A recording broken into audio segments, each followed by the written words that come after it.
Čiže takto vyzerá Rexim.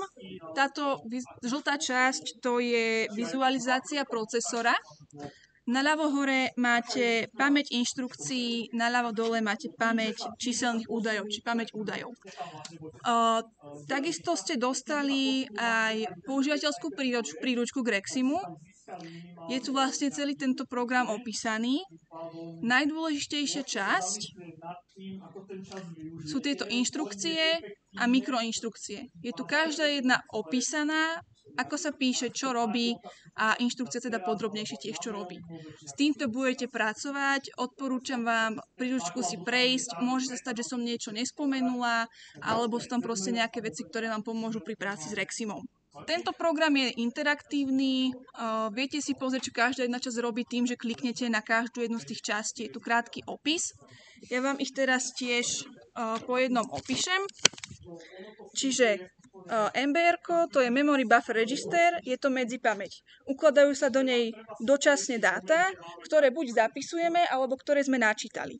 Konkrétne nejaké dáta. Potom máme MAR, to je Memory Address Register, ten uchováva adresu, ku ktorej pristupujeme. Čiže MAR uchováva adresu, to je tá ľavá časť v podstate, a MBR už určitú hodnotu. PC je program counter, ten hovorí o tom, akú inštrukciu vykonávame alebo budeme vykonávať, konkrétne teda tú adresu, na ktorej sa nachádzame, čiže to číslo naľavo tej pamäti inštrukcií.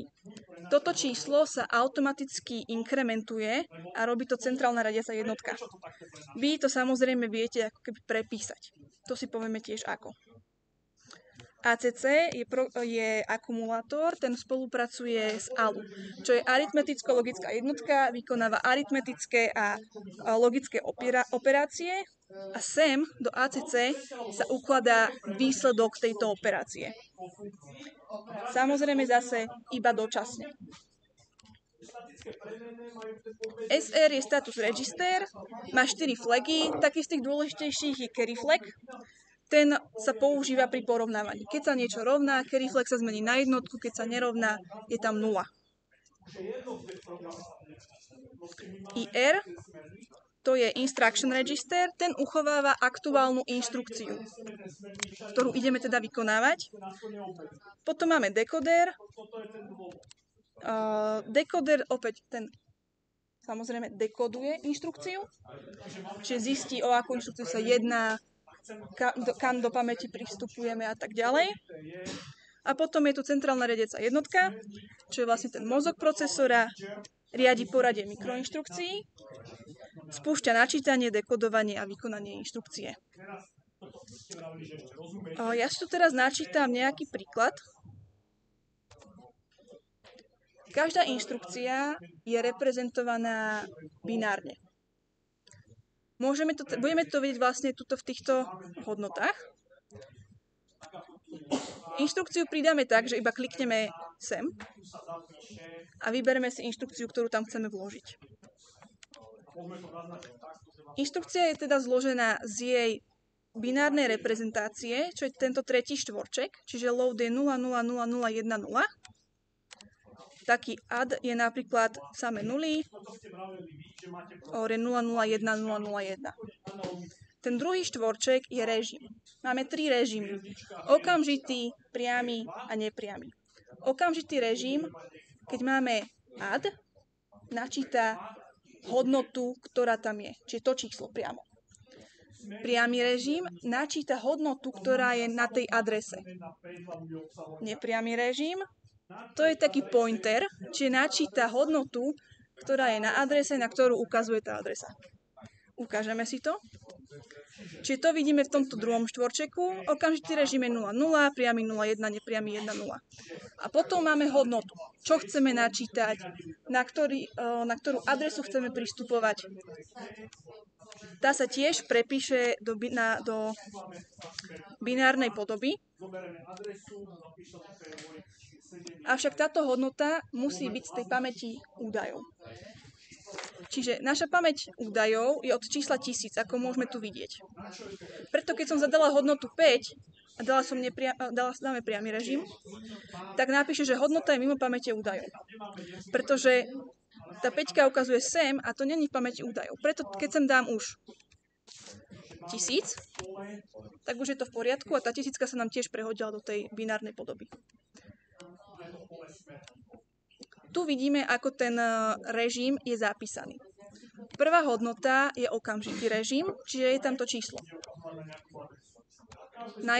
Na jednotke máme v tých hranatých zátvorkách, to je priamy režim, a na dvojke máme nepriamy režim. To znamená, že teda ideme do pamäte cez tú pozíciu. Čiže keď dám add 1000, budeme pripočítavať priamo tú hodnotu 1000. Keď cez priamy režim chcem tú 1000, tak sa pozriem do pamäte na pozíciu 1000 a budem pripočítavať túto hodnotu, čiže 1001. A keď mám nepriamy režim, mem 1000, tak ja sa pozriem na tú 1000, tam je 1001, ale my chceme nepriamo, takže sa pozriem ešte na tú 1001 a tam je hodnota 1002 a budem pripočítavať hodnotu 1002.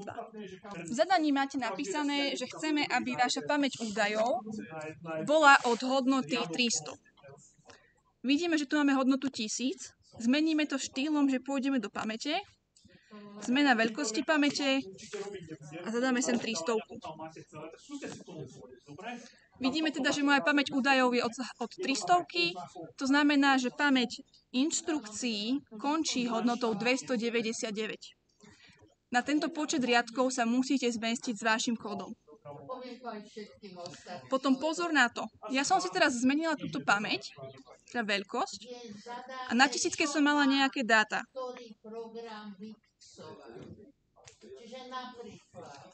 Môžeme vidieť, že ono sa to len posunulo. Takže si na to dajte pozor. Ono sa to nevymazalo, len sa to posunulo. Každá inštrukcia je zložená z mikroinštrukcií.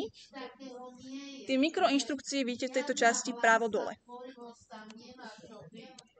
Teraz si ukážeme príklad. Tento ste myslím, že dostali aj vy. A odkrokujeme si ho po mikroinštrukciách. Tuto hore je panel nástrojov.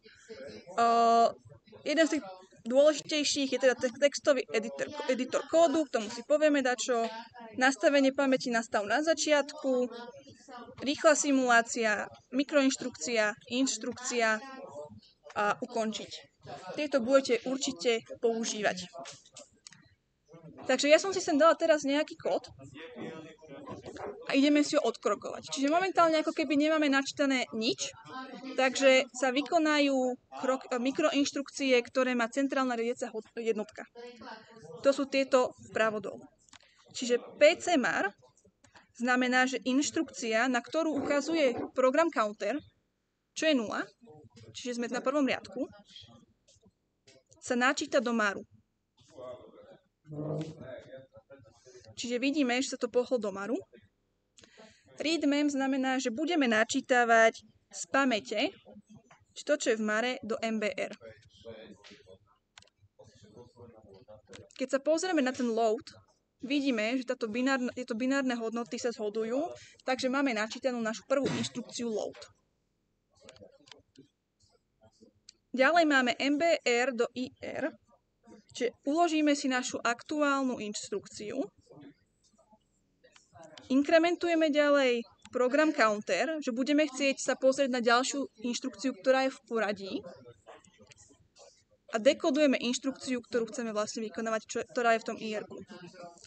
Vidíme, že sa nám tie mikroinštrukcie zmenili. Tie mikroinštrukcie sú pre ten load, lebo sme teda načítali load. Čiže keď ideme ďalej, tak prvá inštrukcia je, že si adresu z IR presunieme do MBR. Načítali sme 302. Chceme pristupovať na 302. Či to je tá adresa, či ten začiatok. Ďalej z MBR presunieme našu adresu do maru a načítame z pamäti. Čiže na 302 máme 305. Vidíte, že sa to vlastne aj pohol ten pásik zo začiatku na tú hodnotu, ktorú načítavame. kam pristupujeme. Ono to načíta z tej pamäte, z tejto, tú hodnotu. A kam to načíta? Do MBR. A Tu hore. Z pamäte. Ono vie, že to má pristúpiť. Mar mi povie, kam pristupujem na 302, ide na 302, tam je 305, čiže do MBR sa načíta 305. To robí readmem. Ďalej z MBR presunieme adresu do Maru. Opäť načítame, lebo nepriame adresovanie. A ďalej z MBR to presunieme do akumulátora, lebo s touto hodnotou chceme ďalej pracovať. Opäť sa nám zmenili inštrukcie a tieto inštrukcie sú inštrukcie centrálnej riadiacej jednotky, pretože sa nám vykonala tá funkcia load 302 s nepriamým režimom. Opäť urobíme teda zistenie, o akú inštrukciu sa ďalej jedná. Vidíme, že teda program counter bol na jednotke, načítavame jednotku. Zistili sme, že je to compare. Pre compare máme zase takéto mikroinštrukcie, čo znamená, že opäť si načítame adresu do MBR-ka a potom robíme compare. Compare je mikroinštrukcia,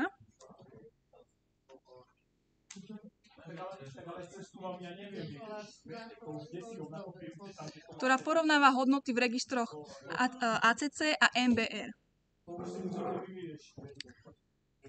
Takže v MBR máme hodnotu 1 a v ACC máme hodnotu 1. Tieto dve hodnoty porovná a zmení sa nám flag carry na jednotku, lebo sa rovnali. Preto tam bude jednotka. Je to napísané aj tu dole, že hodnoty sa rovnajú. Opäť funkcia centrálnej riadiacej jednotky. Všetky tieto inštrukcie, mikroinštrukcie viem urobiť jedným klikom, nie takto po jednom, a to tak, že vykonám tú inštrukciu.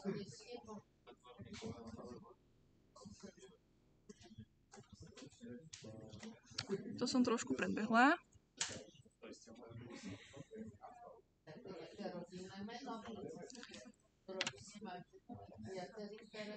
Čiže teraz sme zistili, že robíme jump.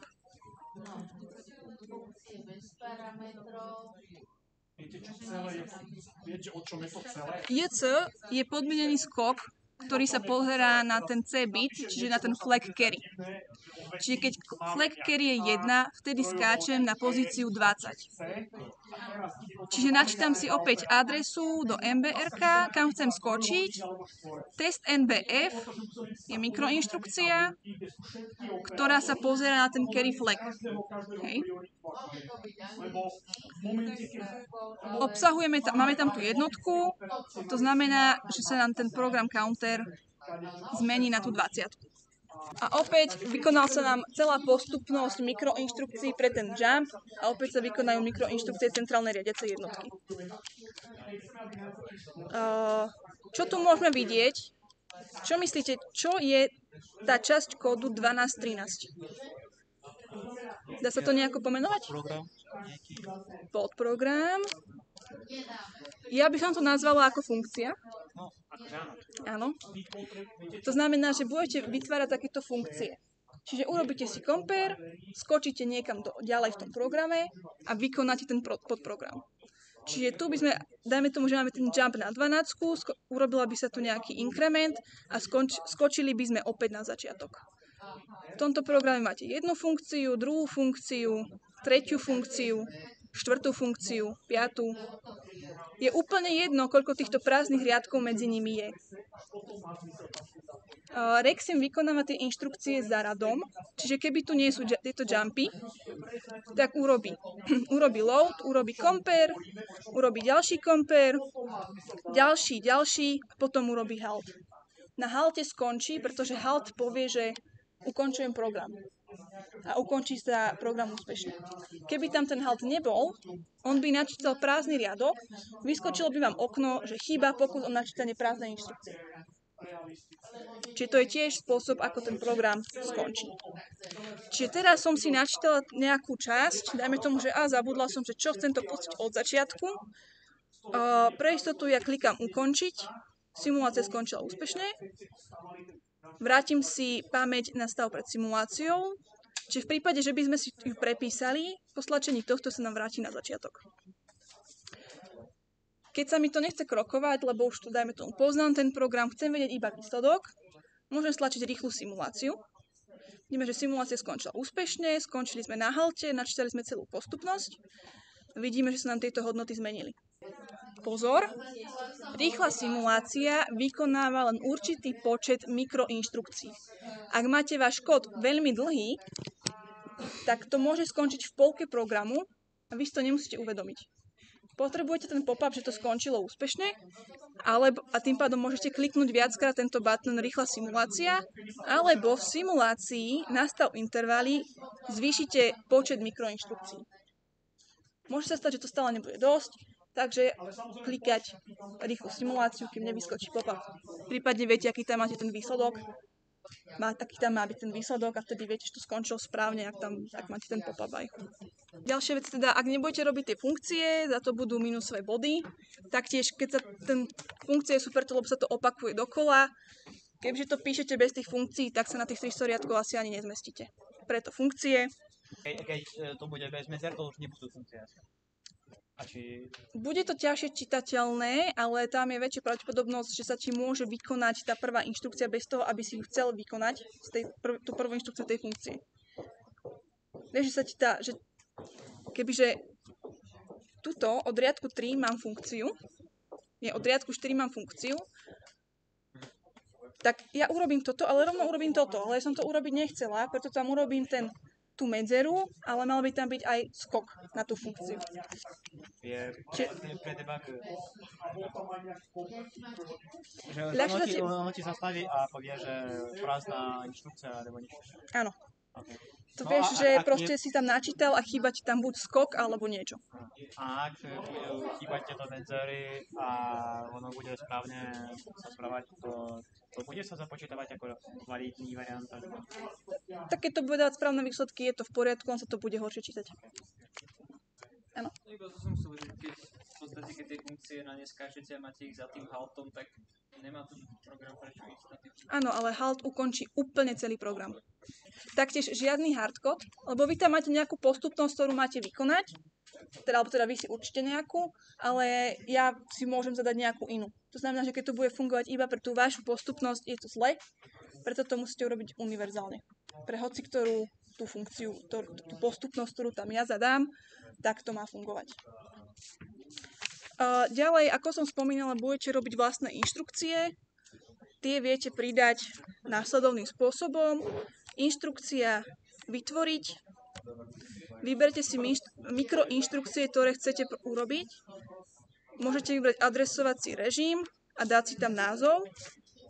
Ako náhle ju vytvorím, tu mám môj zoznam mikroinštrukcií a keď ju sem budem chcieť pridať, tak ju nájdem pekne v zozname. Teda tu tiež vidíte pre každú jednu túto inštrukciu tie mikroinštrukcie, ktoré sa vykonávajú. Keď som ukázala tú dokumentáciu, je tu táto časť. Inštrukcie si tam viete pekne nakopírovať v tomto textovom mode. Máte tu pamäť údajov, aj pamäť inštrukcií, viete to pekne kopírovať. Dá sa to takto tiež písať. Nemusíte to po jednom tam pridávať. Zapísať kód do pamäti inštrukcií a vidíte, že tu naľavo sa mi pridal ten jump. No a teda to by bolo všetko z takého rýchleho úvodu k Reximu.